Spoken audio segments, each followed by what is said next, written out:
Welcome to Oliver Gerald, your guide to the finer things in life. And every once in a while, when I'm feeling extra generous and feel like giving back to society, my court order dictates I do a certain amount of community service. Ugh. Never trust a working woman with an earpiece and a recording device in her brassiere. Lucky for me, Big Brother didn't specify how I perform that community service, so I choose to interpret that as reading viewer mail. I mean, most of you are fine, upstanding citizens, and I bet at least half of you have never been arrested in a prostitution sting. So, in I go. Time to perform my foul, contractually obligated duty. Feel like Margaret Thatcher's husband. So, let's see.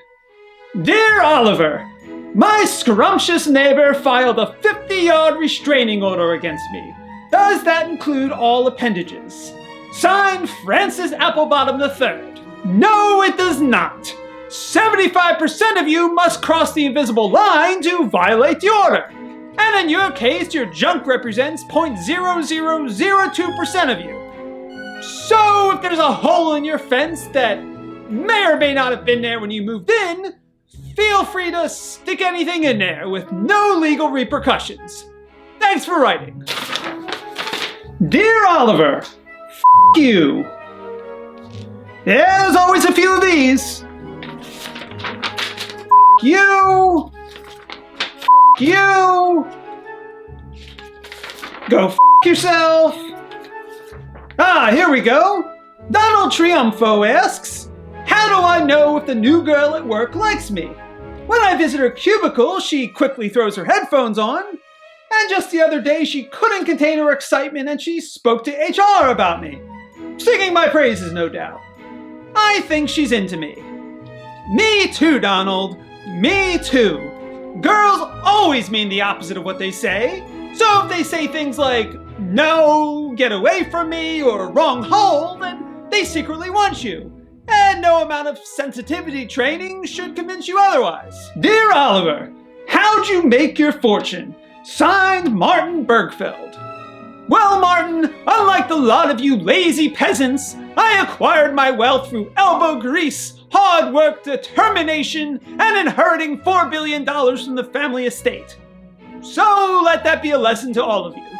Dear Oliver, why do you hate America so much? Who pooped in your cornflakes? Okay, first of all, I'm dumber for having read that out loud. And it's signed anonymous, but I'll assume it's from those Yankee degenerates over at Fine Dining. And I get this question a lot, usually followed by, what country are you from and can I boycott it? And no, I won't tell my enemies where to find me or add to the 28 parcels filled with feces that I get per day, but I will say this. When you back the wrong horse in a race, so to speak, then you're suddenly an outcast in your own country. And finally, dear Oliver, what do you think about Jordan Belfort? Signed, Donnie Bodnick. I admire Jordan Belfort, especially for his guidance in the pump and dump scheme. God created penny stocks to separate peasants from their life savings. Jordan's downfall was surrounding himself with too many women. I saw The Wolf of Wall Street and I counted at least half a dozen females. 4 of them were hookers, but the rest spent the whole movie complaining about greed, infidelity, and laundering money in foreign countries. Clearly a negative influence on a true American hero. Thanks for writing, Donnie. Be sure to show your appreciation for my efforts with a like. And I shall return to educate the great unwashed masses and all those of good letters and breeding on the finer things in life and delightful cuisine.